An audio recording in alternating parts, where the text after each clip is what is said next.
السلام علیکم ورحمۃ اللہ وبرکاتہ۔ کیسے ہیں آپ حضرات؟ امید کرتا ہوں خیریت سے ہوں گے۔ آج کا ہمارا عنوان ہے انگلیوں کے تعلق سے کہ مسجد کے اندر انگلیاں چٹکانا کیسا ہے۔ آپ نے بارہا دیکھا ہوگا کہ مسجد میں لوگ نماز پڑھنے کے لیے آتے ہیں تو اپنی انگلیوں کو چٹکاتے ہیں۔ اس طریقے سے آپ نے دیکھا ہوگا کہ انگلیوں کے اندر سے آواز آتی ہے، تو یہ کا کوئی کام مسجد کے اندر کرنا کیسا ہے؟ تو اس تعلق سے سب سے پہلے حضور صلی اللہ تعالیٰ علیہ وسلم کا فرمان سن لیجئے۔ حضور صلی اللہ تعالیٰ علیہ وسلم نے ارشاد فرمایا، یہ ابو داؤد شریف اور ترمذی شریف اور نسائی شریف کی حدیث پاک ہے۔ حضور صلی اللہ علیہ وسلم نے ارشاد فرمایا، جب کوئی اچھی طرح وضو کر کے مسجد کے قصد سے نکلے تو ایک ہاتھ کی انگلیاں دوسرے ہاتھ میں نہ ڈالے کہ وہ اب نماز میں ہے، اور اسی کے مثل ابو ہریرہ رضی اللہ تعالیٰ عنہ سے بھی مروی ہے۔ فقہاء کرام ارشاد فرماتے ہیں، جو شخص نماز کے ارادے سے گھر سے نکلا اور مسجد میں داخل ہو گیا تو مسجد میں جانے کے بعد میں اب جماعت کا کھڑے ہونے کے لیے انتظار ہے۔ آپ نے دیکھا ہوگا جماعت قائم ہونے کے لیے ابھی وقت ہے۔ آپ نے بارہا دیکھا ہوگا لوگ جماعت کا انتظار کرتے ہیں، اور اس میں بسا اوقات ایسا بھی ہوتا ہے کہ لوگ اپنی انگلیوں کو توڑتے ہیں۔ تو اس صورت میں یعنی کہ ابھی جماعت کے لیے وقت ہے، لوگ جماعت کے انتظار میں ہیں، اس صورت میں اپنی انگلیوں کو اس طریقے سے توڑنا چٹکانا یہ مکروہ تحریمی ہے۔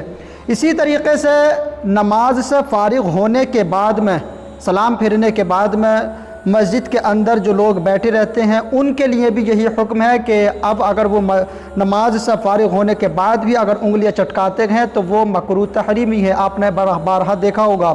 اسی طریقے سے نماز کا یعنی کہ جماعت کا انتظار کرتے وقت اور جماعت سے فارغ ہونے کے بعد میں نماز سے فارغ ہونے کے بعد میں انگلیوں کی قینچی بنانا ہے، یعنی کہ ایک ہاتھ کی انگلیاں دوسرے ہاتھ میں داخل کرنا، یہ بھی مکروہ تحریمی ہے۔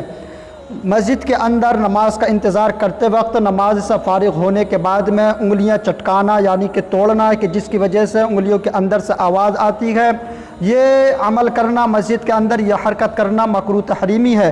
اسی طریقے سے ایک ہاتھ کی انگلیاں دوسرے ہاتھ میں اس طریقے سے ڈالنا مسجد کے اندر یہ بھی مکروہ تحریمی ہے۔ اب ایک صورت دوسری بھی سن لیجئے۔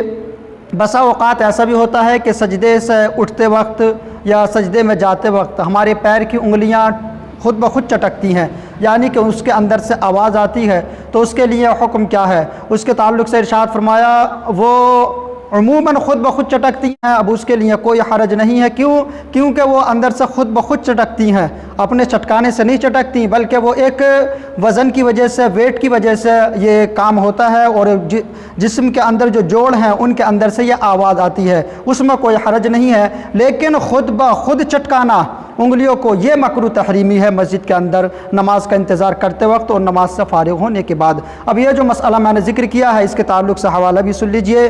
بہار شریعت جلد نمبر 1 حصہ نمبر 3 اور صفحہ نمبر 136 پر اس مسئلے کو ذکر کیا۔ امید کرتا ہوں آپ حضرات سمجھ گئے ہوں گے۔ اسی طریقے سے دیگر مسائل حوالے کے ساتھ جاننے کے لیے جڑے رہیے ہمارے چینل سے، خاص کر کے دعاؤں میں خیال رکھیے۔ السلام علیکم ورحمۃ اللہ۔